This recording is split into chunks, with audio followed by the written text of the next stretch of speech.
Hey, Jules Blessed Vegan. Welcome to day 76 of our 100-day countdown to the best version of ourselves in the new year. It's just exciting for me to know that we're just doing our best to change ourselves and to improve the world by doing so. So I basically wanted to talk about my vegan walk. How did I come upon this? Where am I at with it?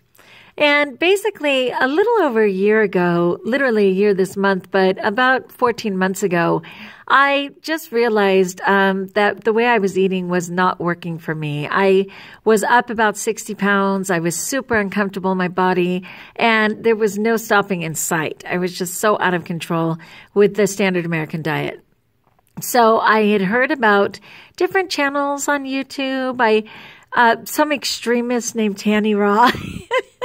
She did seem extreme to me at first, but I have come to love that woman, and she so gets what raw veganism is and why we should eat that way. So there was a couple of them that were kind of extreme to me. My husband was tripping. He was just like, this is a so-no. You are not going to do this. And I was like, I can't help it, hun. I don't understand why some animals are considered more precious than others, and mostly because those ones we're ready to eat, and the other ones we consider our personal pets.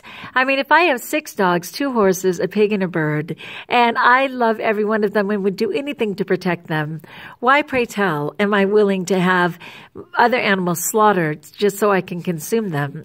And don't even get me started on how we waste half of all food produced when the world is starving. I can't even stand the idea of that. But there was just like a lot of that. I was watching documentaries. I was learning about it. It was freaking me out. And I was just like, I've got to change. So it was easy to give up milk and eggs for me because I never really ate them anyway. I wasn't lactose intolerant. It just kind of made me sick. I didn't like the texture. So I never really did that. But I had to come to grips with the idea that those things were in foods that I ate. And I readily ate those foods without even considering that they were milk and eggs. So I did have to give up the foods that had those in them, and that was more of a challenge. And then also, kind of my next step is to be thinking about what products I have that have food in them. I mean, that have animal products in them. So I do, unfortunately, I've had Crest. I've been a Crest girl my whole life. Crest test, number 43. I've been a Crest girl my whole life. Sadly, I looked it up, and Crest tests on animals. I'm devastated. So, I'll pursue something else. My hair color, I wish this was natural. It is Revlon number 43. Revlon did not test on animals, supposedly, but it turned out just in the United States, and that there are other countries, like in China, where they have Revlon, they do test on animals. So do I have to consider that? Like, I don't know where I am on going that far yet, but I am most certainly going in that direction. So it kind of started with awareness, and I know there's people like Tropical Raw Living. Jack always says, you cannot turn off what you know.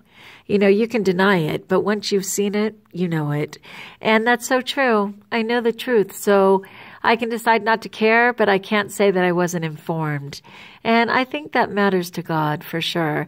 Another argument people always have is, oh, well, Jesus ate meat. He and the apostles ate fish.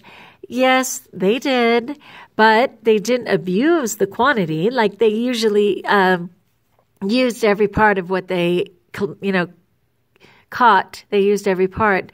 But also, the world wasn't contaminated. Biblically, people lived 800 to 1,000 years.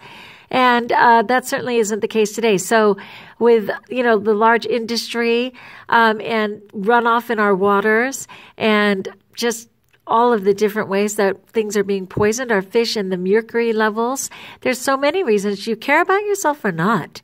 Do you want to be medically induced to try and survive, not quality of life, but just time? A lot of people are just doing time down here, because their bodies don't work and they're just trying to wait to die. They're waiting to die. That's not going to be me. I told you, praise God, my kidneys were healed. A lot of things are being healed in my life, and I just want quality of life. And I want quality of life for all sentient beings, which means those who truly have feelings. Little creatures, I've hung out with tiny little bugs and stuff. I've watched a snail's family and how proud the mom was to care for the babies and how proud the brother was to show off his shell to me. It was the best. All those little people, God made them for a reason. They have a purpose here. So do I have to eat them? I say no. So you can be a junk food vegan if you want. There is tons of processed junk food, vegan food that doesn't affect animals. It won't improve your body, but you could do it. Or you could be a healthy one. Sadly, even with all the fruit and vegetables we have, because our soil isn't the quality that it should be, we're still lacking in some nutrients. But it is far better. And I know I feel better. So I just see that as light. Eating food, they literally prove that, vegetables and fruit make you glow. And I know it's true. So anyway, that's my thought. I just want to stay on this path. I don't make it every day, but nearly every single day. And I have a consciousness that I cannot turn off. Where are you at with it? Let me know. And until we talk again, I love to say it to you. Be blessed.